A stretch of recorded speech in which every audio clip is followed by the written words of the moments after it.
1절에서 11절 말씀까지를 봉독하겠습니다. 예수께서 길을 가실 때에 날 때부터 맹인된 사람을 보신지라. 제자들이 물어 이르되 라비여, 이 사람이 맹인으로 난 것이 누구의 죄로 인함이니이까? 자기니이까 그의 부모니이까? 예수께서 대답하시되 이 사람이나 그 부모의 죄로 인한 것이 아니라 그에게서 하나님이 하시는 일을 나타내고자 하심이라. 때가 아직 낮음에 나를 보내신 이의 일을 우리가 하여야 하리라. 밤이 오리니 그때는 아무도 일할 수 없느니라. 내가 세상에 있는 동안에는 세상의 빛이로다. 이 말씀을 하시고 땅에 침을 뱉어 진흙을 이겨 그의 눈에 바르시고 이르시되 실로암 못에 가서 씻으라 하시니, 실로암 번역하면 보냄을 받았다는 뜻이라. 이에 가서 씻고 밝은 눈으로 왔더라. 아멘. 할렐루야. 앞뒤 좌우로 축복하며 인사합니다. 잘 되고 있습니다. 더 잘 될 것입니다. 저는 늘 성도님들께 감사드립니다. 지난주에 앞자리가 복된 자리입니다 했더니만 지금 앞자리가 다 이렇게 세워주셨습니다. 축복합니다. 사랑합니다. 3층이 조금 이 자리가 여유가 생겼습니다. 그래도 조금 더 앞자리로 4분씩 또 당겨주시면 뒤에 오시는 분들이 더 편할 수가 있습니다. 내 자리 고집하지 마시고, 이 자리는 내가 넓게 좀 앉아야 돼, 그렇게 고집하지 마시고 함께 좀 비좁더라도 나누어서 은혜 받는 자리를 만들었으면 좋겠다 라는 생각이 듭니다. 다시 이렇게 옆사람 인사할까요? 함께 은혜 받읍시다. 여러분의 삶에서 만나는 고난, 고통, 역경, 인생의 문제들은 누구의 죄 때문입니까? 누구 탓이라고 생각하십니까? 여러분 고난을 만날 때에 여러분 죄 때문이다, 아니면 부모의 죄 때문이다, 아니면 그 고난을 만날 때에 이것은 내 이웃의 탓이다, 우리 조상 탓이다, 그렇게 생각하지 않습니까? 많은 사람들이 어려움을 당하면, 고통 중에 있을 때에 내가 무엇을 잘못했는가, 내 죄가 무엇인가, 자기의 죄에 대한 죄책감을 갖습니다. 아니, 내가 조상의 묘를 잘못 썼나, 조상 탓을 하는 것을 보게 되기도 합니다. 오늘 본문 속에 등장하는 예수님의 제자들도 고통에 대해서 이와 비슷한 생각을 하고 있습니다. 길을 지나가는데 날 때부터 맹인된 사람을 보게 됩니다. 그때 제자들이 예수님에게 이렇게 질문합니다. 라비여, 이 사람이 맹인으로 태어난 것이 누구의 죄 때문입니까? 자기 죄 때문입니까? 아니면 부모 죄 때문입니까? 이렇게 물었습니다. 예수님의 제자들이 이런 질문을 하는 것은 맹인으로 태어난 것이 자신의 죄 혹은 조상의 죄로 인한 결과라고 생각했기 때문에 그렇습니다. 죄의 업보라는 것입니다. 인과 응보로 받는 것이다 라고 생각했기 때문입니다. 그래서 죄의 결과이기 때문에 한평생 그의 고난, 고통, 불행은 짊어지며 살아가야 할 것이다 라고 제자들은 생각을 했습니다. 죄의 결과이기 때문에 저주받은 인생으로, 회생 불가능한 인생으로 일생을 살아가야 한다라고 제자들은 생각을 하고 있었다라는 것입니다. 예수님 당시에 유대사회 또 유대인들은 대부분 이런 생각을 많이 하고 있었습니다. 이러한 생각들은 우리나라 사람들도 참 많이 하고 있습니다. 고난이 있을 때에, 고통이 있을 때에, 인생의 역경을 만날 때에, 인생의 문제들을 만날 때에 도대체 내가 무엇을 잘못했는가? 내 죄가 무엇인가? 아니면 조상이 무엇을 잘못했는가? 우리가 조상의 묘를 잘못 썼는가? 내가 지금 살고 있는 집터가 잘못되었는가? 죄의 탓을 하기도 하고 혹은 남의 탓을 하는 것이 우리나라 사람들의 생각 속에도 참 많이 자리 잡고 있습니다. 하지만 예수님의 생각은 달랐습니다. 3절 말씀을 보시면 예수님은 이렇게 말씀하셨습니다. 같이 한번 3절을 읽겠습니다.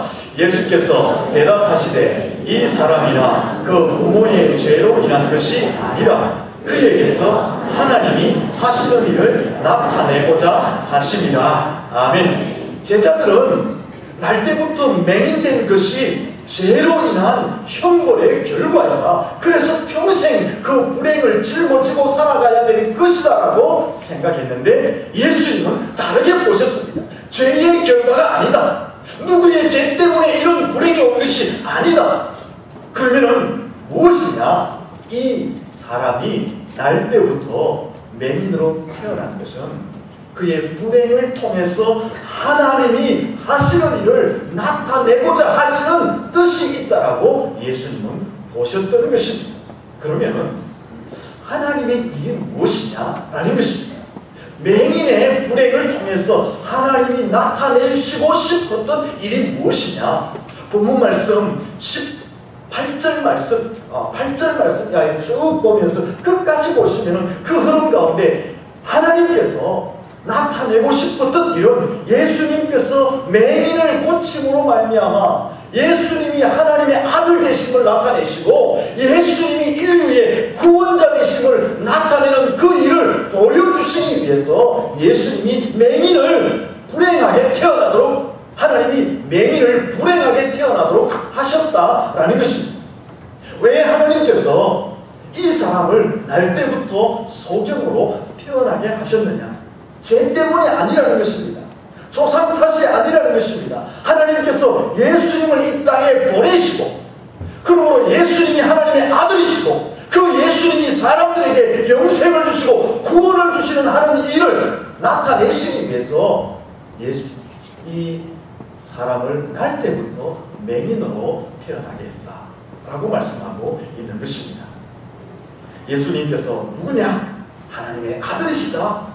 예수님이 구원자이시다라는 것을 아무런 사건도 없이 사람들에게 예수님이 하나님의 아들이야, 예수님이 우리의 구원자야 라고 하면 알 수 없으니까, 믿지 않으니까 창세 이후로 눈먼 자가 뜬다는 기적이 없는 사건을 통해서 예수님이 누구냐? 바로 하나님의 아들이시다.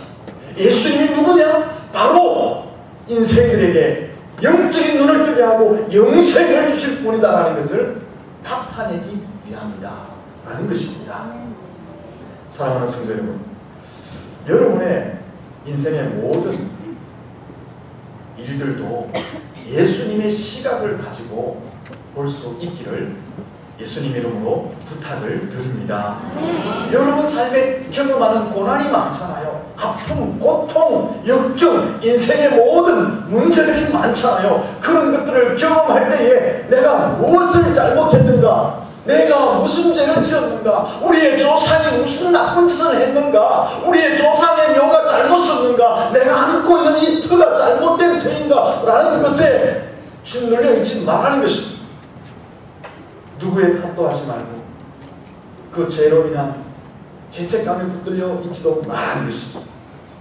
그리고 과거에 불행했던 사건들에 붙들려 있지도 말고 현재 나를 아프게 하는 그 사건들에 너무 눌려 있지 말라는 것입니다. 오히려 내게 지금 당하는 그 고통 속에 하나님께서 무엇을 이루실까? 그 하나님의 일하심을 기대하면서 오히려 담대하게 인생을 살아갈 수 있어야 하는 것입니다. 여러분, 여러분의 인생 가운데 경험하는 고난 가운데 하나님이 이루실 위대한 일이 있음을 믿을 수 있기를 예수님 이름으로 축원합니다. 나의 고난, 나의 고통, 나의 역경, 인생의 문제를 통해서 하나님이 나를 연단하시고 단련하셔서 내 믿음을 정금같이 만들고자 하는 그 하나님의 의도를 알아야 된다는 것입니다. 나를 더 온전하게 하고 내 인격을 더 반듯하게 만드시고 나의 믿음을 더 상승한 자리에 세우시기 위한 하나님의 그 인도하심이라는 것을 볼 수 있어야 하는 것입니다. 나를 더욱더 강력한 영적인 사람으로 만들어서 세상을 정복하는 하나님의 위대한 사람으로 세우시고자 하는 그 하나님의 뜻을 우리의 고난 속에서 볼 수 있어야 하는 것입니다. 고난, 역경, 인생의 문제를 통해서 하나님이 내 믿음을 다루시고 계시는구나. 하나님이 내 영성을 만지시고 계시는구나. 하나님이 내 인격을 지금 회복시키고 계시는구나. 하나님이 내 생각, 내 가치관, 내 고정관념을 하나님이 교정하고 계시는구나. 나를 다듬고 깎고 깨뜨리고 쪼여서 예수님 닮은 사람으로 나를 세우시고 더 존귀하게, 더 영광스럽게 하나님이 나를 쓰시려고 하는구나. 그 하나님의 의도, 하나님의 계획을 여러분의 고난, 고통 속에서 볼 수 있어야 한다라는 것입니다. 여러분의 고난을 통해서도 나를 부려두시는 것이 아니라 나를 그렇게 더 성숙하게 만들어서 나의 인생의 가치, 나의 신앙의 가치, 나의 물질의 가치, 나의 삶의 환경의 가치를 담장을 넘게 하시고 사람들에게 그늘을 주고 축복의 통로로 살게 하시고자 하는 그 하나님의 일하심을 볼 수 있기를 예수님 이름으로 축원합니다. 오늘 본문에 한번 보세요. 맹인을 잘 보십시오. 하나님이 계획하신 대로 예수님을 만나고 눈을 뜨게 됩니다. 그의 인생이 달라지게 됩니다. 이 맹인은요, 구걸하던 인생이었습니다. 그런데 그 구걸하던 인생이 예수님을 만나고 눈이 떠여지자 유대인들이 그를 협박했지만 예수님이 하나님의 아들이시다고 그가 고백합니다. 그가 예수 그리스도로 말미암아 구원을 받았다고 고백합니다. 그가 예수 그리스도 안에 영생이 있음을 그들이 협박하는 그 삶의 자리에서 이 맹인이 고백하게 되는 것입니다. 아멘. 여러분, 평생 남의 도움을 받아오던 이 인생이, 그래서 남이 한 푼 주는 것을 가지고 목숨을 연맹해오던 이 불쌍한 인생이 생명을 전가하는 인생으로 바뀌어졌습니다. 진리를 선포하는 사람으로 바뀌어졌습니다. 인생의 참된 주인이 누구신 줄 알고 인생의 바른 길을 가는 참 행복자로 바뀌어졌다라는 것입니다. 하나님이 쓰시는, 하나님이 나타내는 그 일에 사용되어지는 멋진 사람으로 바뀌어졌다라는 것입니다. 여러분, 바로 이것이 성경의 관점, 이것이 예수님의 관점, 이것이 바로 하나님의 뜻입니다. 현재에 경험하고 있는 모든 불행을 통해서 나를 단련하시고 연단하여 하나님의 영광의 자리에 세워주시는 것, 나의 불행을 통해서 더 유익하게 하시고 더 존귀하게 세워주시는 것, 나의 아픔, 나의 눈물, 나의 슬픔, 나의 질병, 나의 경제적 파탄, 나의 정신적인 어려움, 이 모든 것을 통해서 나를 더 다듬어서 인격을 다듬고 믿음을 다듬고 나의 영성을 다듬고 나의 삶의 질을 다듬어서 더 강력한 영적 군사로 세우는 것, 그래서 영적 군사로 거듭나서 세상을 정복하는 하나님의 군사로 살아가게 하는 것, 그것이 바로 성경의 관점이고 예수님의 관점이고 하나님의 뜻이다라는 것입니다. 여러분이 그 하나님의 뜻 가운데 나루어지시기를 예수님 이름으로 축원합니다. 그러므로 여러분의 인생에 경험하는 고난, 고통, 눈물, 한숨, 그 원한, 역경들, 이것이 있을 때에 내가 무슨 죄를 지었는가 신시한탄하지 말라.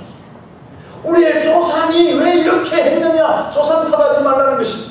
과거에 나를 붙들고 있는 그 어둠의 권을들에게 붙들려 있지 말라는 것입니다. 현재 나를 힘들게 하고 있는 그 장애물들 때문에 눌려 있지 말라는 것입니다. 내게 주시는 고난을 통해서 이루신 하나님의 역사를 기대하고 더 남리 그 고난을 헤쳐나갈 수 있기를 예수님 이름으로 축원합니다. 그러면 어떻게 하면 우리 인생의 문제가 해결되어져서 더 존귀한 자리에 나갈 수 있느냐라는 것입니다.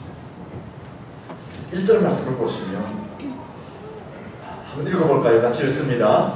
예수께서 길 가실 때에 날 때부터 맹인된 사람을 보신지라. 예수님이 보고 있는 사람은 어떤 사람입니까? 날 때부터 맹인된 사람이라고 합니다. 날 때부터 맹인되었다는 것은 한 번도 태어나서 앞을 본 적이 없다라는 뜻입니다. 그리고 이것은 날 때부터 맹이라는 것은 지금까지도 한 번도 보지 못했던 것처럼 앞으로 죽을 때까지도 어떻게 된다는 거예요? 밝은 빛을 한 번도 볼 수 없다는 것을 이야기하고 있다는 것입니다. 그런데 그가 눈을 뜨게 됩니다. 그가 예수를 증거하는 인생으로 바뀌어지게 됩니다. 어떻게 이런 일이 일어났습니까? 예수님을 만났기 때문에 이런 일이 일어나게 된 것입니다. 그의 평생의 소원이 있다면 눈을 뜨는 것입니다. 그런데 그 소원이 이루어진 것입니다. 그의 평생의 한이 있다면 밝게 보는 것입니다. 그런데 그의 평생의 한이 풀려졌습니다. 맹인이 눈을 뜨고 그의 한이 풀려지고 거리를 활보하면서 예수가 그리스도이다, 예수가 하나님의 아들이다 증거하는 삶을 살아가고 있습니다. 그렇게 살게 된 원인이 무엇입니까? 예수님을 만났기 때문에 그렇습니다. 예수님과의 만남을 통해서 그러한 역사, 그러한 행복을 경험하게 된 것입니다. 성경은요 끊임없이 이 사실을 반복해서 말씀하고 있습니다. 사건을 달리해서, 사람을 달리해서, 환경을 달리해서 성경은 끊임없이 우리에게 말씀해주고 있습니다. 뭐냐? 너희가 예수를 만날 때에 과거의 불의를 청산할 수 있다. 너희가 예수를 만날 때에 사단과의 모든 억눌렸던 것을 뜯고 자유함을 얻을 수 있다라고 성경은 끊임없이 말씀하고 있는 것입니다. 예수를 만날 때만이 영적인 눈을 떠서 거듭남의 은혜를 누릴 수 있다고 성경은 우리에게 선포하고 있는 것입니다. 여러분, 우리 모두의 소망은 무엇입니까? 우리의 인생은 순풍에 돋단듯이 순풍을 만난 순경으로 살아가는 것입니다. 근데 참 뜻대로 안 됩니다. 순풍보다는 뭐가 많아요? 예? 뭐가 많죠? 역경이 많죠. 바람이 많죠. 우리 삶에 바람 장난 없잖아요. 그것은 인생인 것 같습니다. 따뜻한 햇살만 비치면 좋겠는데 때로는 먹구름이 몰려오고 풍어도 몰려옵니다. 풍성한 열매로 배부르면 좋겠는데 산쓰리가 내려서 잃어버릴 때가 있습니다. 요즘처럼 가뭄이 와서 자라지 않는 그런 일들을 만나게 됩니다. 성공만 하면 좋겠는데 우리 인생 가운데 성공은 몇 번 없어요. 그렇죠? 몇 번이 아니라 성공을 경험하지 못하는 사람들도 참 많습니다. 끊임없는 아픔과 실패와 쓰라림과 넘어짐을 반복하면서 살아가고 있습니다. 인생이라는 것이 바로 그렇다는 것입니다. 순풍만 있는 것이 아니라 역풍도 있고 순경만 있는 것이 아니라 역경도 있다는 것입니다. 성공만 있는 것이 아니라 실패도 있다는 것입니다. 여러분, 이것은요 영적인 면에서도 마찬가지입니다. 정신적인 면에서도 마찬가지입니다. 항상 우리의 영과 우리의 정신이 편하면 좋겠는데 왠지 모르게 눌려서 억압에 붙들려서 갇혀서 포로되어서 살아가는 것이 우리의 영적인 상태이고 우리의 정신의 상태라는 것입니다. 그러나 예수님 안에서 인생의 모든 역경이 순경으로 바뀌어질 수 있게 될 줄로 믿습니다. 불행에서 벗어나서 행복을 누리게 될 줄로 믿습니다. 모든 두려움과 모든 불안에서 해방되어서 자유와 평안을 예수 안에서 누릴 수 있게 될 줄로 믿습니다. 우리에게 주어진 저주와 형벌도 예수 안에서 축복으로 영생으로 받게 될 줄로 믿습니다. 여러분, 누가복음 4장 18절 이하에 보면 예수님 안에서 포로된 자가 자유를 얻는다고, 눈먼 자가 다시 본다고 합니다. 눌린 자가 자유함을 얻게 된다고 합니다. 예수님 안에서 마음의 미움과 분노와 저주와 공포와 두려움으로 가득 찬 것이 진정한 자유를 누릴 수 있다고 말합니다. 예수님 안에서 나의 육적인 눈이 떠여질 뿐 아니라 영적인 눈이 떠여지게 된다고 말하고 있습니다. 예수님 안에서 나를 붙들고 있는 사단과 마귀와 악한 세력들과 세상의 미신들로부터 진정한 해방을 누릴 수 있다고 성경이 말씀하고 있는 것입니다. 여러분, 예수님 안에서 자유하시기를 축원합니다. 예수님 안에서 해방을 누리시기를 축원합니다. 예수님 붙들고 참된 평안을 누리시기를 축원합니다. 예수님 안에 있을 때 주어진 축복입니다. 근데 재미있는 것은 예수님이 맹인을 먼저 찾아간다는 것입니다. 성경을 자세히 보면 맹인이 예수님을 찾아간 것이 아니라 예수님이 맹인을 먼저 찾아갔습니다. 맹인은 지금 뭘 하고 있습니까? 길거리에서 구걸하며 희망 없이 그냥 살아가고 있습니다. 가장 불쌍한 인생으로 살아가고 있는 것입니다. 사람들로 조롱받고 멸시받고 그냥 살아가고 있는 것입니다. 그 맹인에게 예수님이 찾아가셨습니다. 1절 말씀을 다시 한번 볼까요? 같이 읽겠습니다. 예수께서 길을 가실 때에 날개부터 맹인된 사람을 보신지라. 성경을 자세히 보십시오. 예수님을 만나기 위해서 맹인이 취한 행동은 하나도 없습니다. 그저 맹인은 희망 없이 지나가는 사람에게 한 푼 구걸하여서 목숨을 연명해가고 있을 뿐입니다. 그 맹인에게 예수님이 먼저 찾아갔습니다. 그래서 그의 불행을 행복으로 바꾸어줍니다. 행복으로 바꾸어줄 뿐 아니라 존귀한 일을 하도록 만듭니다. 예수가 하나님의 아들이고 예수가 메시아임을 위협 가운데도 선포하는 존귀한 사람으로 그를 바꾸어 주셨습니다. 여기서 예수님이 어떤 분이신가 알 수 있습니다. 예수님은 어떤 분이냐? 고통의 현장 가운데 먼저 찾아오시는, 우리가 아파할 때에 찾아와서 우리의 상처를 싸매어 주시는, 멀리 하늘에서 팔짱을 끼고 너 잘하나 보고 계시는 것이 아니라, 우리의 고통을 보고 즐기는 것이 아니라 우리가 아파하는 그 현장에 찾아오셨습니다. 우리와 함께 신음하시고 우리와 함께 고통해 하시고 우리와 함께 눈물도 흘려주시고 우리의 모든 아픈 상처를 싸매고 회복해 주시는 분이 누구시냐? 바로 예수님이시다라고 설명하고 있는 것입니다. 그 예수님이 여러분의 가정과 삶의 현장에 함께 하시기를 축원합니다. 사실은 이미 예수님이 우리 가운데 와 계십니다. 그래서 우리에게 구원의 은혜를 주셨고 죄사함의 은혜를 주셨습니다. 그렇기 때문에 우리가 하나님을 아버지라고 지금 부르고 있는 것입니다. 예수는 이미 우리 가운데 와 계십니다. 영으로 임재해 계십니다. 그 영으로 임재해 계신 예수님 앞에 여러분의 삶의 보따리를 풀어놓으면 됩니다. 그러면 예수님은 절대 외면하지 않습니다. 그 예수님은 우리 가운데 오셔서 우리에게 필요한 것을 주시고 우리에게 평안을 주시고 우리의 상처를 치유해 주시는 줄로 믿습니다. 이제 이런 의문이 하나 듭니다. 무슨 의문이냐? 정말 예수님이 찾아오시면 진짜로 내 인생의 모든 문제를 예수님이 해결해 주시느냐 하는 것입니다. 어떻게 생각하세요? 아멘이십니까? 아멘. 이쪽에는 아멘 좀 쉬고 이쪽에는 아니십니까?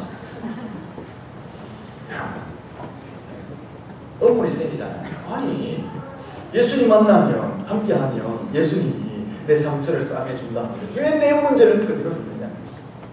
왜 여전히 내 인생의 고통과 눈물은 사라지지 않고 그대로 있느냐라는 것이 왜 그럴까요?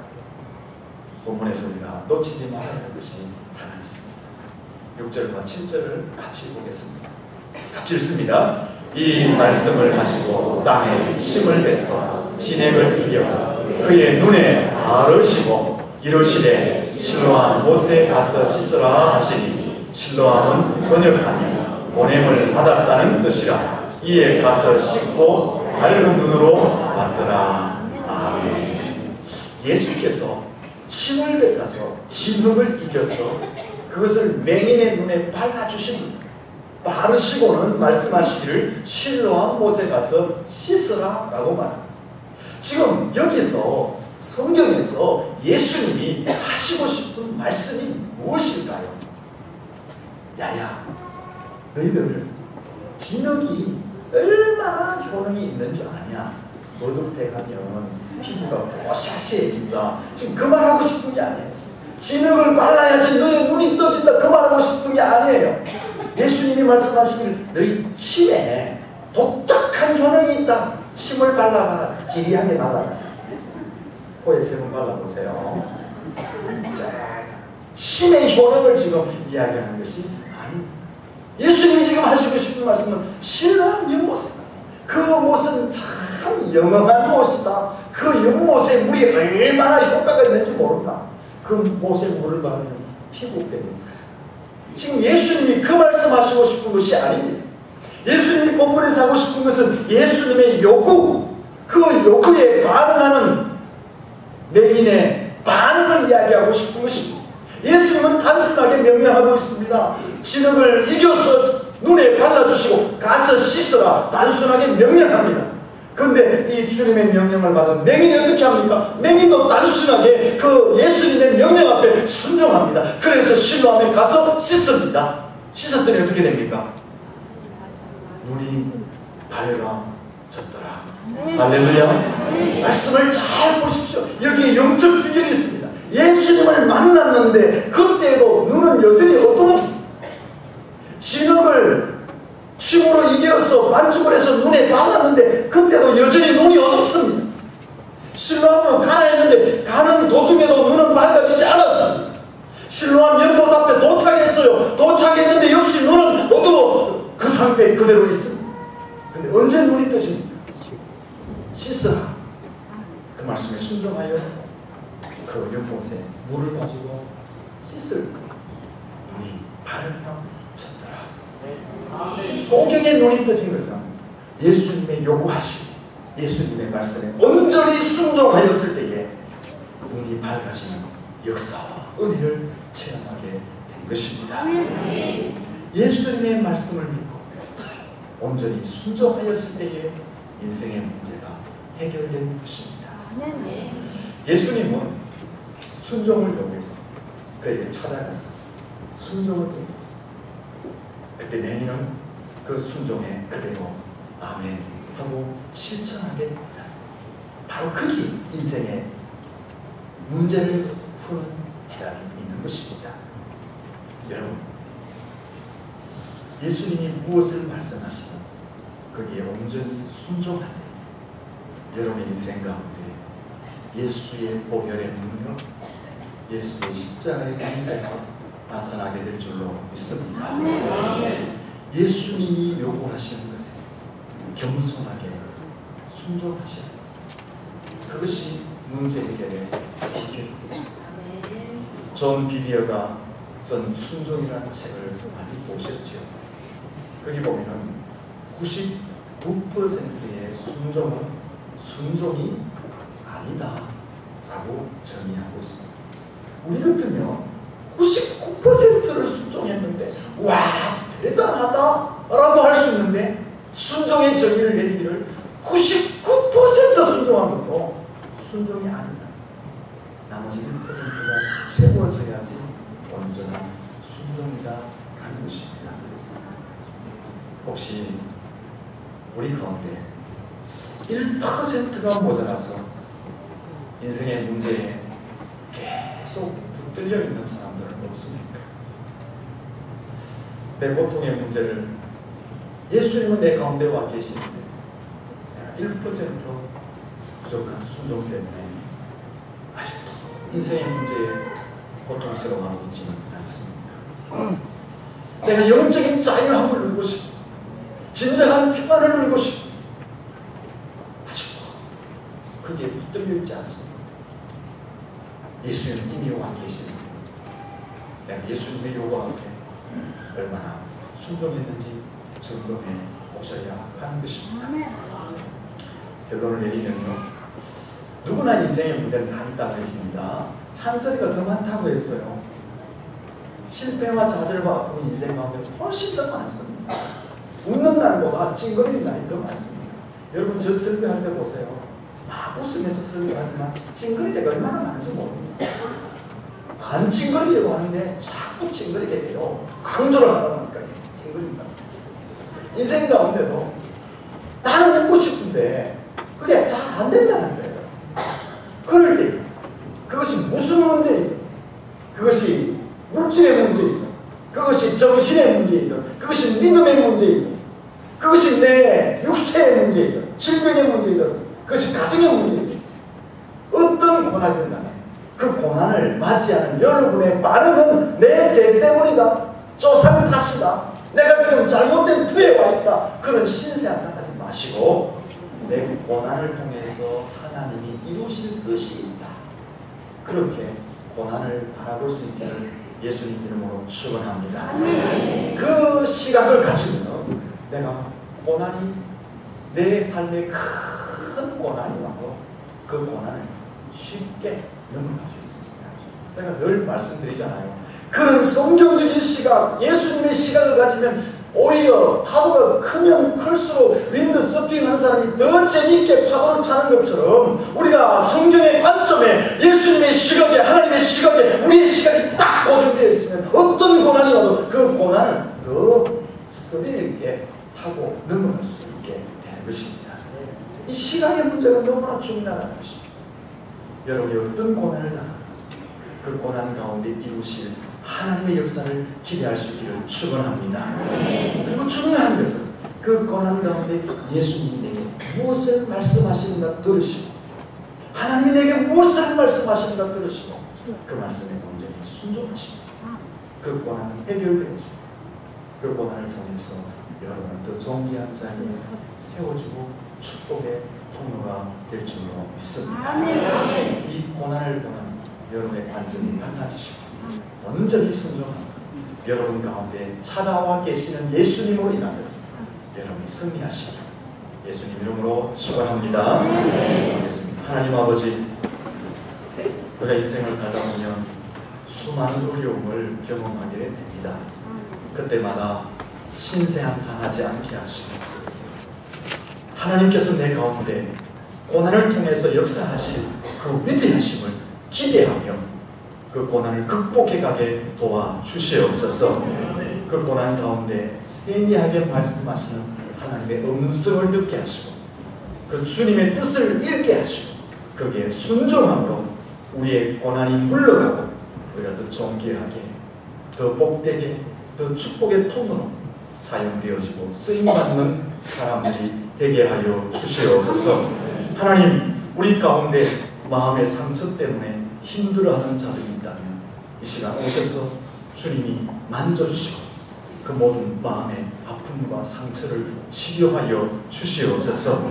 육신의 질병으로 고통하는 성도들이 있다면 이 시간 예수님께서 그의 육신의 모든 질병의 환처를 어루만지셔서 예수 이름으로 치료하여 주시옵소서. 질병이 떠나가게 하여 주시옵소서. 경제적인 가난 때문에 눈물을 흘립니까? 하나님이여, 그들의 사업의 문을 여시고 그들의 인생의 문을 여셔서 물질 때문에 눈물을 흘리지 않도록 축복의 문을 열어 주시옵소서.